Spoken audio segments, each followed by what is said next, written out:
Fancy intro music, yeah! Woo!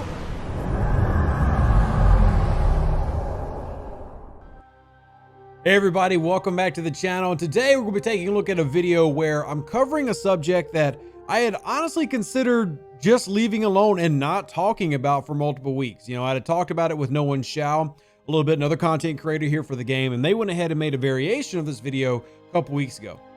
But it's all about taking down these heavy traders in capital systems, which for a lot of players in the game at this point is a pretty big deal. You can use this if you do this in one shot, you will beat you'll finish Parabellum just based on damage dealt.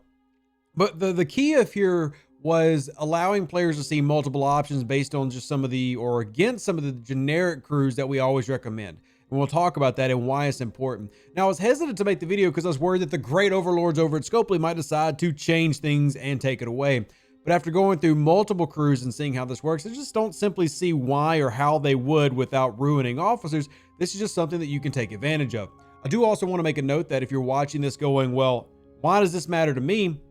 The math of what I'm going to explain for some of these crews is applicable to everybody. It's good for everybody to understand how some of these officers work and what's going on in these battle logs. So it's going to be important whether you're a level 34 player with a tier 9 enterprise, or if you're a level 25 player wanting to understand how crews work, especially since a lot of crews that we've done in the past are simply different now. A lot of things have changed. So let's take a look at this one. But the first thing is going through some logs. I'm going to show you the generic one. This is what a lot of people are going to run against a heavy trader, Pike Moreau Tlann. Now, the quick reasoning of this is that Pike Moreau together, this can also be done with Pike or Picard and Beverly, give your ship max mitigation, meaning that the absolute least amount of damage reaching your shields and hull that can be had is had because you have this combination. And then Talon, with Pike Moreau's synergy magnifying Talon's ability. For those that don't remember Talon's ability, which is a reduction in kinetic damage, the heavy traders will focus on a heavy shot, or a kinetic heavy shot. So you're going to use this to diminish the amount of damage they're doing, thus increasing your survivability. Now, this is my tier 8 auger, and you see right here that I was able to do about 15-25% damage before popping and dying with Pike Moreau Tlann, and I managed to go 60 rounds. So what I did is I created quite a bit of damage as an auger, but not enough, even though I had reduced their damage to a very low amount. And you can see right here, the 271 mitigation as opposed to 380 is what they created. The whole goal, like I said, to crash them down to the floor in terms of mitigation. So let's look at another crew. That's one option. Let's look at this one. This can be our victory log, and this is probably the best one I'll show, but this is Beverly, Mud, and as some people like to refer to him, Meth Mud, and then Talon. Now there's a couple of others, or at least one other that we'll look at in this video, and then we'll talk about why they're great. But you can see Pike Moreau Tlann not able to have any success in terms of a win. This one was. So the first thing that we're going to look at is Beverly. Now my Beverly, you can see right here, is a captain's ability of 200% of total officer health, restoring shields every round when fighting hostiles or armada. So the point of that is keeping your shields up, and if they die, can you regenerate them? Then the secondary is plus 200% of the total officer defense added to mitigation. So just like you would use mitigation with Moreau in terms of wanting to have higher mitigation, you're getting a similar effect here with Beverly, depending on the tier of your Beverly. Then you've got Mud. Now my Mud is not the biggest Mud, but a plus 200% damage when the shields are depleted. We'll be looking for that activating in the logs. And then you have over on the opposite side, once again, Talon, which is a drop to kinetics. Now, Talon's not getting the same level of boost that she would if she was paired with Pike and Moreau, but still giving a slight reduction to the stats. Now, this battle ends up going 35 rounds. And you'll see right here at the top, all the officers activating with a little bit of criticals just kind of getting thrown in there. Now, as far as mitigation, you'll notice the mitigation is a little bit lower. And we can actually just go ahead and hit our display capture, roll this on over, and then I'll type it out real quick. 603, wrong side. 309,192 divided by 603,887 is the first shot of this heavy transport, which, as you can see, is, well, significantly lower than you would necessarily hope. That is a 51% mitigation. Now, for those who are curious, because I know people ask about it, the maximum mitigation is going to be 71.19, 71.2, whatever you want to, kind of finagle that wording to be. But that's going to give you the basics of what you're looking for in terms of mitigation. So for here, you're falling just a little bit short. You're losing some of that mitigation. Still, obviously, it's enough for you to win, and you end up taking advantage of that, and you're able to come through with a victory. At least I was here with my ships and my research. Let me rotate that, makes it easier to see the screen. Cool. Now that we got this, I feel like this is better. So do this, and now let's take this out of the way, and we're going to see as we go through, we're actually looking to see the shields decrease and empty for when mud activates. So we're actually going to go through dropping through some logs, waiting to see when the shields are finally going to fail. And that's what makes this key, or this crew, very key. And the mud crew and that old augment or old rogue crew becoming important. So here we go right here.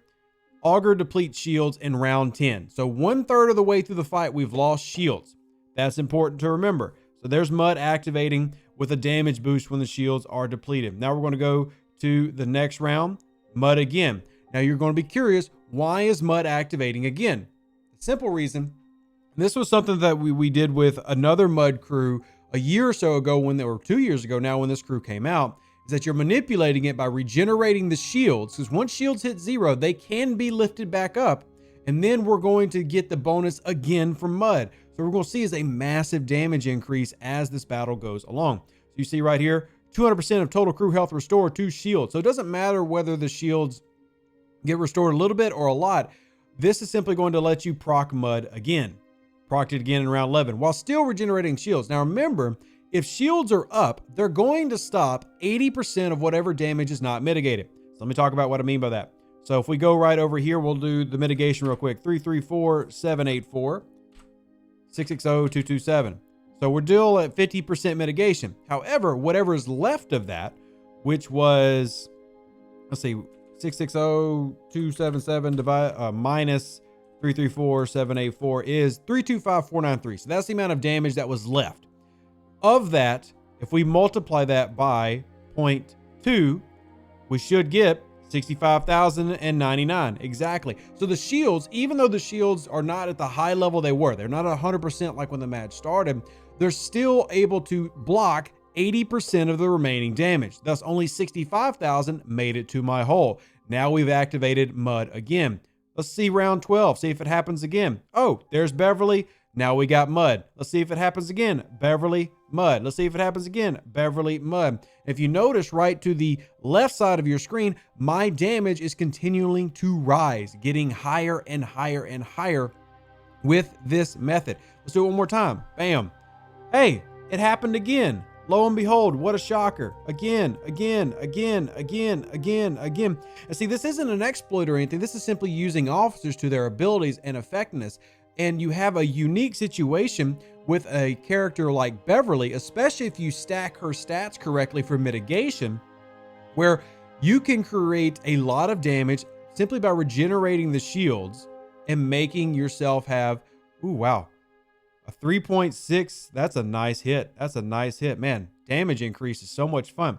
But you can do these type of battle logs, or have these type of battle logs with this level of success because of using officer abilities. I'm just going to keep going. Look, same thing. Look over here. We're up to 500, 600,000 natural shots. This is nothing. These aren't critical. 700 natural shot the last round with a 1.4 critical and a 6.4 from the Augur's main weapon. Now, this isn't the only crew. So let's take a look at another variant, which will be running this, which is Beverly, Khan, and Mud. Same idea, but instead of going for a damage reduction, and you can see here, I did end up taking a little bit more damage because those kinetic shots can be healthier from a heavy trader. We're going to see the same idea, except now I'm trying to build criticals. And you'll notice this only goes 26 rounds. The key though is how hard is that H-class freighter or this heavy trader going to hit you?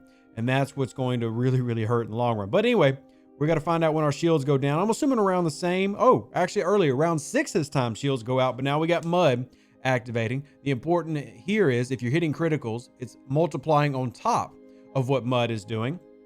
So now we should start getting some better shots, already into the 300,000s, and we're only 7 rounds in. Out of curiosity, let's go ahead and jump all the way to round 20 and see the type of damage that we're doing. Oh man, 1 million crits consistently 6.2 million now. Whereas if you remember, it was in the round 30s when we were doing that level of damage. Now we've got their shields out, and then it's just hitting straight into hull. Now, some of this will depend in terms of which crew is better. One, on the level of the officers, and two, on the level of research that you have into the game, as well as the amount of stats that you can stack to make an effective counter to what a lot of these ships can do in terms of like the heavy transports. And what I mean by that is, if you've got a very, very low tier Moreau and a low tier Talon or a low tier Khan, all that will, change how effective you can be with these varying types of officer mechanics. Now, these can also be used in certain PvP variations. You'll notice that my mud, the jacked up mud or meth mud as some people call them, is only a tier 1.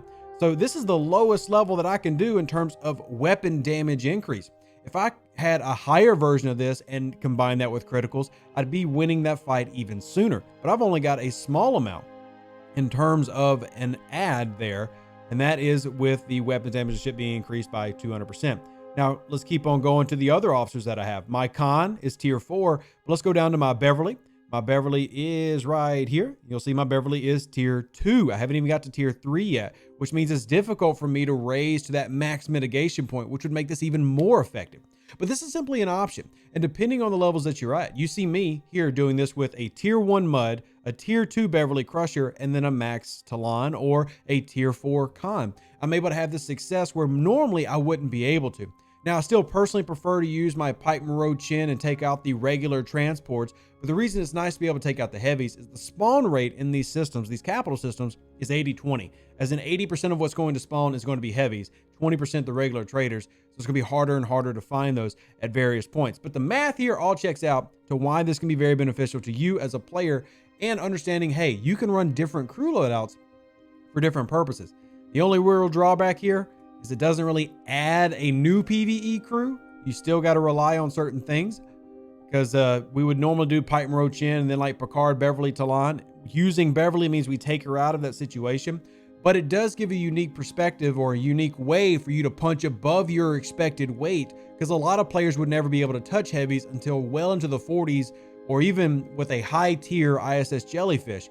Well, now you can with something like an Augur or even, I guess, in the 40s with an Intrepid, if you really wanted to get crazy. But it's all about understanding how the officers work, and hopefully this video helps you do that, and hopefully seeing these 3 crews in action and comparing them against each other gives you some, I don't know, encouragement to go try some things out for yourself. If you enjoyed the video, hit the like button. Looks like this. Deuces, that's me, I'm Rev Deuce. And I hope you live long and prosper. Stay safe with our Space Cowboys. Appreciate y'all, love y'all, and I will catch you on the next video and the next giveaway. Battle Pass giveaway coming soon. Oh, yeah. An even better outro than the intro. For the Empire and glory to your house.